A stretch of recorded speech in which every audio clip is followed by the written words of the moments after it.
Hi, and welcome again to Thompson's Video Corner. It's pretty obvious that the main thing on the mind of many Americans right now is the partial government shutdown. Although some grant-making agencies have received fiscal year 2019 appropriations, many have not, including the Department of Agriculture, Department of Transportation, Environmental Protection Agency, and the Department of Housing and Urban Development, just to name a few.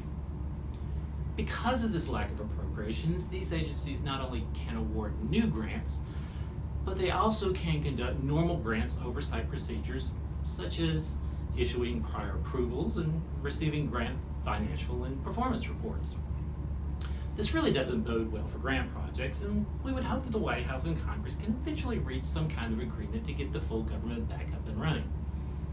Until then, what are grantees to do? Well, we've developed a short list of tips that may help them. Now, because we're not attorneys or auditors, these considerations do not constitute legal or financial advice, but should provide some positive insight on certain issues.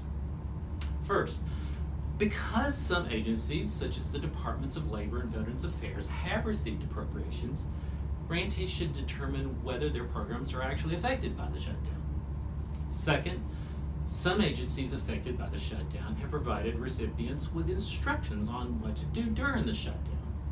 In that case, those recipients must follow those instructions. Third, grantees receiving funds from affected agencies should look at the current funds available for their programs, including both federal funds and matching funds, and they should record all transactions as usual, signed and dated. Documentation, as always, is critical here.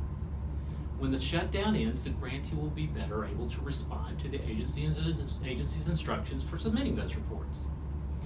Next, if the recipient has to expend funds but doesn't have federal funds to cover an expense, it may want to consider using any matching funds or in-kind services during the period in lieu of federal funds. In a similar vein, the grantee may want to consider how to maintain their projects at a minimum level, so that they can easily be ramped up later when the funding is restored. One key piece of advice to remember here is that despite the shutdown, grantees should ensure that they continue to comply with the provisions of the Uniform Guidance and the provision of the federal award. Along those lines, if the grantee made excessive funding drawdowns prior to the shutdown, anticipating the funding lapse, recipient management should maintain records explaining that the excessive drawdowns were necessitated by the lapse of continued funding during the shutdown to respond to any potential single audit findings related to those drawdowns. Now, when it comes to prior approvals, many federal agencies affected by the shutdown are recommending that recipients hold all prior approval requests until operations resume.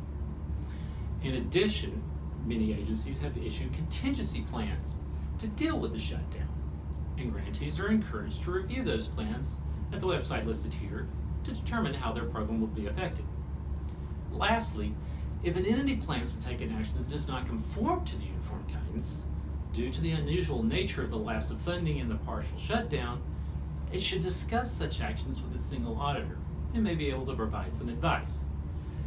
Because of this, recipients should always strive to maintain a positive, effective relationship with their auditors. You know, one can only hope that this will be the only video that we'll have to do on the shutdown, but at the moment, it looks like this may drag on for a long while. Still, no matter what happens, you can rely on Thompson Grants to help keep you informed on the latest developments as it pertains to grants. We hope this video brought up some important things for you to consider as grantees out there, and we hope you found it helpful. From us to you, keep the faith going forward and have a great day.